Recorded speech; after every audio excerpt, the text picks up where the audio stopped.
तो अभी आपसे यही कहना है कि आपको आज से आपका गंदगी का जो अकाउंट है पूरी तरह नील है। आप खुद करके देख सकते हैं। अगर परिवार के किसी सदस्य के प्रति आपके अंदर कोई घृणा नफरत के भाव रहे हों, अच्छे भाव ना उठते रहे हों, आप उसका चेहरा याद करिए, देखिए, साथ बैठे हों, देखिए, कोई गंदा भाव उसके लिए नहीं उठेगा। प्रेम के भाव उठेंगे आपके अंदर उसके लिए। आपका दुश्मन भी होगा इस समय, जिसको आप सबसे बड़ा दुश्मन मानते हो, आप आंख बंद करके उसको देखें, उसके लिए भी आपके अंदर कोई ख़राब भाव नहीं आएगा, कोई गंदा भाव नहीं आएगा, शून्य बिल्कुल है। ये इसलिए है कि आपके अंदर की सारी गंदगी जा चुकी है। प्रमाण है इस बात का, एक गंदा भाव नहीं उठेगा। क्यों नहीं उठता? क्योंकि आप में कोई गंदगी बाकी नहीं है। लेकिन क्या होता है, आप बिल्कुल यहाँ शुद्ध होते हो, बाहर जाके फिर आप वही 3 तिकड़म छक्के पंजे फिर चालू। और हमारे महापुरुष कहते हैं कि 6 तरह से भोग बनते हैं।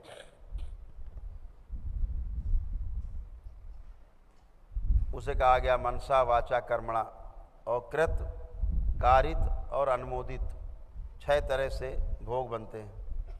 यानी आप किसी के खिलाफ बोल भी रहे हैं, आपके भोग बन रहे हैं। बहुत लोग पक पक पक पक आप देखते होंगे तमाम वीडियो में, बोले ही जा रहे हैं, कोई किसी के खिलाफ, कोई किसी के खिलाफ, ये उसके भोग तय हो रहे हैं। ये भोग बनता ही है। आपको किसी के खिलाफ नहीं बोलना है। आप जो बोलना है आपको अच्छा बोलना है। आपको कोई कुछ बोल रहा है मत बोलिए, उसके भोग बढ़ ही रहे हैं, उसका घड़ा पापों का भर रहा है। आपको क्या करना? कोई आदमी अगर गाली बक रहा है तो उसे बकने दिया जाए, ये उसकी समस्या है। पागल वो है, आप तो हो नहीं। अगर वो गाली बक रहा है तो वो पागल है, ये निश्चित है। और गाली बक रहा हो सकता है इसका अधिकारी भी हो, कभी आपने कोई नुकसान किया हो उसका, तो बक रहा है बेचारा, बक लेने दो, थोड़ा उसका और नुकसान हो जाने दो, आपको क्या समस्या है। लेकिन अगर आपने पलट के कुछ बोला, कुछ भी आपने उसका गंदी बात बोली, तो वो आपके भोग तय होते हैं। तो इनसे बचना है, तमाम तरह के प्रपंच से बचना है। जैसे ही आप किसी खिलाफ सोचते हो, कुछ बोलते हो या करते हो, या किसी को प्रोत्साहित करते हो कि ऐसा कर दो, या किसी से करा देते हैं, तो ये सभी में आपका भोग है। शास्त्र यही कहते हैं। इन 6 प्रकार से आपका भोग तय होता है, जिन्हें भोगना ही होता है। जैसे आप दरबार आते हो, ये आपके पूर्व जन्मों के तमाम भोग हैं, इस जन्म के भी तमाम भोग हैं, जो दरबार आज आपकी अरबों खरबों स्मृतियां काटता है। आज आपको लगता होगा सोचने से क्या होता है, सब कुछ हो जाता है। वो हो जाता है जो आपकी कल्पना से बाहर है। एकदम आप ऐसे मानिए कि सोच विचार भी ठीक से किया जाए, नहीं तो बहुत संकट है जीवन में। हमने तो कुछ किया ही नहीं गुरुजी आज तक किसी के खिलाफ, लेकिन सोचा खूब है खिलाफ, कर नहीं पाए, सोचा तो खूब। लेकिन यहाँ क्या बोलेंगे, गुरुजी हम तो किसी के खिलाफ कुछ किए नहीं आज तक। तो क्या होता है कि फिर वही भोग बनते हैं। बहुत लोग यहाँ से सारा कार्यक्रम हो जाएगा, महीना 2 महीना बाद फिर खड़े हों, गुरुजी सपने आ रहे खराब खराब। इस साइंस को समझ लेना आवश्यक है। स्वप्न वही आते हैं जो आप सोचते विचारते हो। अगर आप आज भी दिन में गंदा गंदा सोच रहे हैं, गंदा गंदा विचार कर रहे हैं, गंदे खराब चित्र या वीडियो देख रहे हैं, आपकी स्मृतियां बन रही हैं, ध्यान रखिए। फिर आप नई स्मृतियां बना रहे हो गंदी गंदी, और जो तमाम गंदगी बन जाएगी तो आपके शरीर के लिए घातक है। तो शरीर क्या करता है, रात में जब आप सोने जाते हो तो वो गंदगी स्वप्न के द्वारा बाहर निकाल देता है, आप रिलैक्स हो जाते हो, गांठें नहीं बनने पड़ती मन में। फिर आप कहते हो रात में सपने आते गंदे, आएंगे, क्योंकि दिन में आपने गंदा गंदा सोचा है। रात में उसको निकालने के लिए, आपको ठीक रखने के लिए कि जो आपकी स्मृति है वो ढीली पड़ जाए, तो रात में स्वप्न आते ही हैं। जैसे आपको किसी ने अपमान किया, आप दिन भर सोचते हो मेरा अपमान कर दिया इसने, मेरा अपमान कर दिया, मैं इसको मार डालूंगा, मौका लगेगा काट डालूंगा, ऐसे अंदर आपके भाव आते हैं। लेकिन वो क्या करें, आप काट नहीं पा रहे हो, मार नहीं पा रहे हो, तो रात में क्या होगा, ऐसा आप रोज सोच रहे हो तो क्या होगा, गांठें बनने लगेंगी मन में आपके, फिर धीरे रोग बन जाएगा वही। तो शरीर क्या करता है बचने के लिए, स्वप्न बनाता है। स्वप्न में क्या करते हो आप, जिसने आपको मारा होता है 4 थप्पड़, आप उसको 50 जूते मारते हो, आपका अंदर गांठें घुल गई, शांत हो गया। ये स्वप्न है। स्वप्न का काम आपको स्वस्थ करना है, आपको नष्ट करना नहीं है, आपको स्वस्थ करना ही स्वप्न का काम है। तो आप अच्छा सोचेंगे तो अच्छे स्वप्न आएंगे। बहुत लोग आते हैं बताते, गुरु जी हम तो खूब रात में बढ़िया दरबार देखते हैं और खूब अच्छे अच्छे से पूजा पाठ और ये कार्यक्रम वो कार्यक्रम ऐसा ऐसा देखते हैं। वो दिन में यही सोचते हैं अच्छा अच्छा, तो उन्हें अच्छा अच्छा दिखता है। दरबार नहीं आ पाते, वो सोच रहे दरबार जाना है, नहीं आ पाते तो रात में सपने में दरबार पहुंच जाते हैं। तो स्वप्न आपकी महत्वाकांक्षा, जो आपकी आकांक्षाएं हैं जो पूरी नहीं हो पा रही हैं, उनको गांठ न बनने पाए, पूरा ना हो पाने के कारण, असफलताओं के कारण, इसलिए आपको स्वप्न आते हैं। तुरंत भागे चले आएंगे, गुरु जी सपना आ रहा है। अरे भाई सपना आ रहा है, आप अपने में विचार करो कि आप क्या कर रहे हो, सपने क्यों आ रहे हैं। स्वप्न कोई नहीं आ सकता। आपने जितने गंदे स्वप्न देखे होंगे आज तक, सभी से मैं कह रहा हूं, जितने लोग बैठे हो, प्रमाण के तौर से देखिए, आंख बंद करके देख ले, जितने गंदे सपने आपको आए हों, आंख बंद करके देखिए, एक भी स्वप्न आपको याद नहीं है, सब दरबार ने नष्ट कर दिए। आप करके देख लीजिए, स्वप्न भी आपको याद नहीं है कोई। जो देखा हो स्वप्न देखिए, क्या देखा, कुछ भी नहीं दिखेगा आपको, क्योंकि सारी स्मृतियां आपकी नष्ट कर दी गई, कुछ भी शेष नहीं है। यही दरबार की महिमा है। एक विचार आपका गंदा नहीं उठेगा, यही महिमा है। ये दरबार में जो कहा जा रहा है वो होता है, वही है। यहाँ वो नहीं है कि अभी कुछ कहा जाए ठीक है, आप 1 महीने बाद आपको ये हो जाएगा, ठीक हो जाएगा। अभी का अभी लो, तुरंत अभी कहा अभी लो। अभी आपने कहा मुझे ये गड़बड़ ख्याल आता है, दरबार कहता है ये गया, आप देखो अब नहीं आ रहा। बच्चे जो पढ़ना नहीं चाहते थे, सब में विचार करके देख लें, बच्चे आंखें बंद करके चेक कर लें, अब उनका पढ़ने का मन कर रहा है खूब। ये सब इसलिए हो पा रहा है कि गंदगी गई है। पत्नी को पति से या पति को पत्नी से घृणा रही हो, आंख बंद करके देख ले चेहरा दोनों का, अपना अपना, अपनी पत्नी का देख ले पति, और पत्नी अपने पति का देखे, पति पत्नी का देख ले आंख बंद करके। देखो प्रेम आ रहा है अंदर, जहाँ नफरत घृणा थी, गुस्सा था, सब गायब है। इसलिए है कि आप में कोई भी गंदगी शेष नहीं।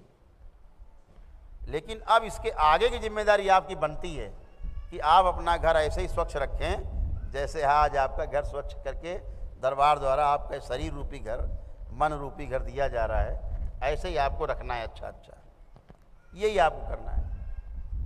तो इस दरबार से आपको जो मिलता है आप कल्पना नहीं कर सकते।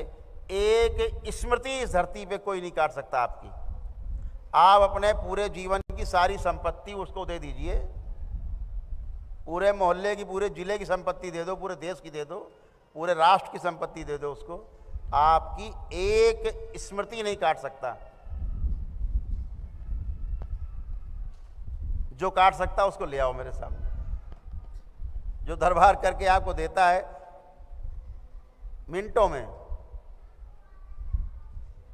एक स्मृति नहीं काट सकता। आपकी अरबों खरबों स्मृतियां कटती हैं, अभी की नहीं, पिछले 27 जन्मों तक की, जो आपको तंग कर सकती हैं।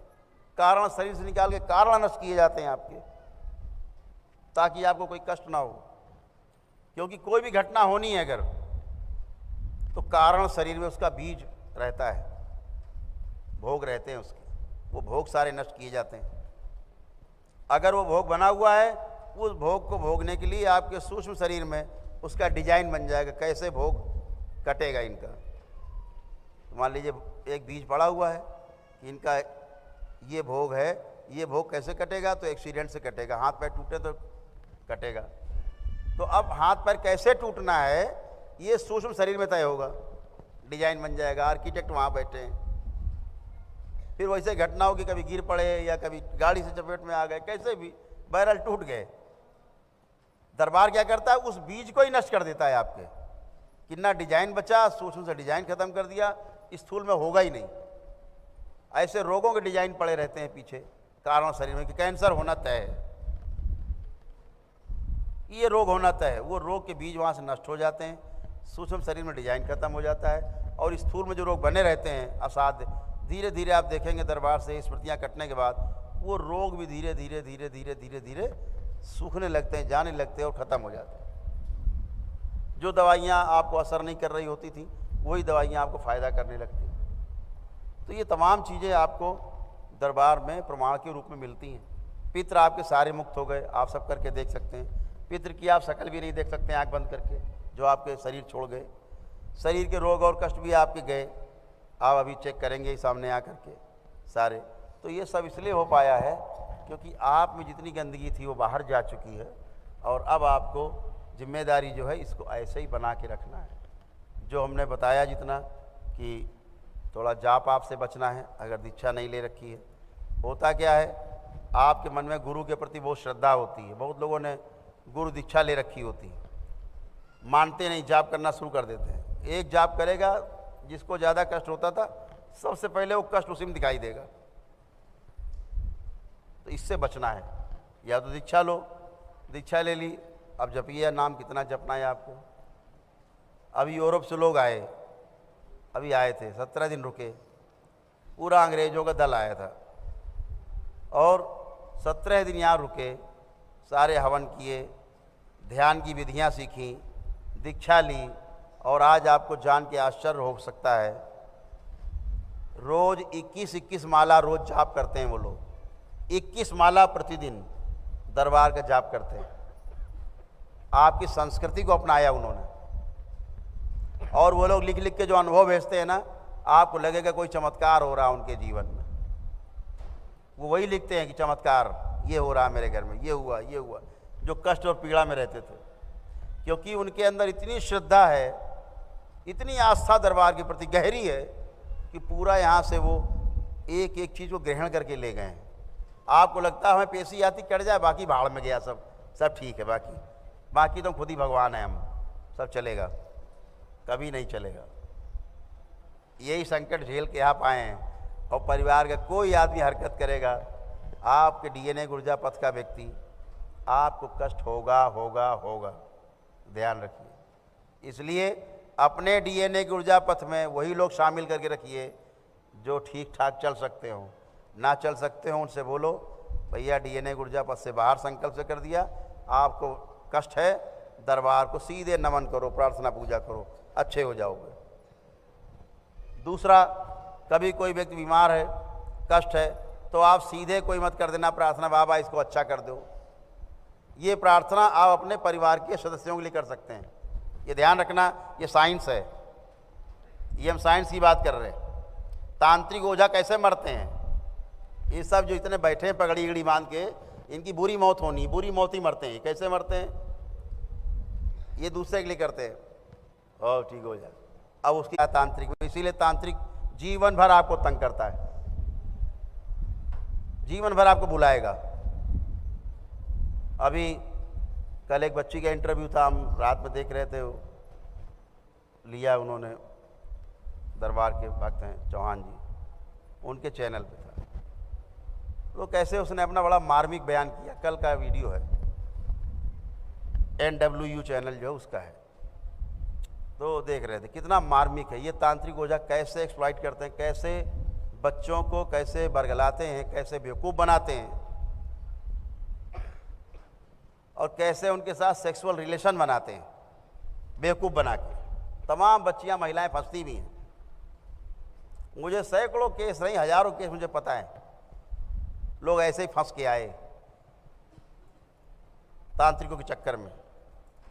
महिलाएं बच्चियां सो के आती उनके साथ, बोले जैसे तुम्हें हो रहा है ना, ये प्रेत तुम्हारे साथ करता है ना, ऐसे ही करने से तुम्हारे साथ गंदगी निकलेगी, तब जाएगा, नहीं तो नहीं जाएगा।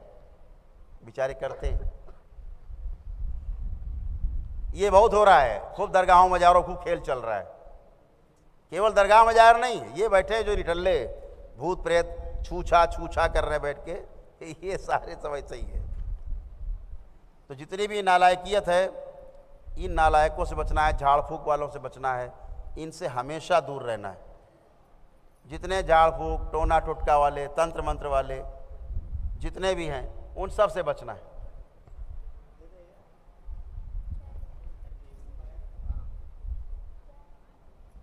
तो इन सब से बचना है आपको, यही आपको सुरक्षा घेरा आपका है, बना रहेगा।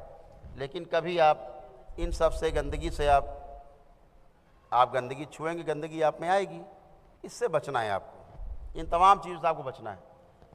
आपसे यही कहना है कि आप जैसे अच्छे हो, आप ऐसे अच्छे बने रह सकते हो, आप में कभी कोई गंदगी नहीं आएगी, बशर्ते आप गंदगी को आमंत्रित ना करें। ये आपको ध्यान रखना है।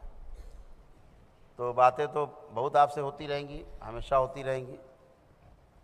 मुद्दा इतना ही है कि सोच अच्छी रखिए, बाकी सब अच्छा होगा। किसी के बारे में गलत बोलिए भी मत। गलत करना तो दूसरी बात है, गलत सोचना भी नहीं है। तो आप अच्छे अच्छे बने रहोगे। जब भी ऐसा विचार आए, झटका दे दो, हमें क्या करना है, जैसा कर रहा हो वैसा भोगेगा, बात खत्म हो गई। तो अपना काम करिए अच्छे से, अपने बच्चों को, अपने परिवार को देखिए। ये परिवार ही आपका मित्र है सबसे बड़ा संसार में। आपके परिवार से बड़ा मित्र संसार में दूसरा कोई है नहीं। आप जैसे अच्छे मित्र हो परिवार के लोग आपके मित्र हैं। गंदगी जाने के बाद आप में प्रेम होता है आपस में। रोज़ महिलाएं, बच्चे, बुजुर्ग सब आते हैं, बताते हैं हमारे घर में अभी अच्छा हो गया, अब परिवार अच्छा हो गया, अब एकता हो गई, सब एक हो गया।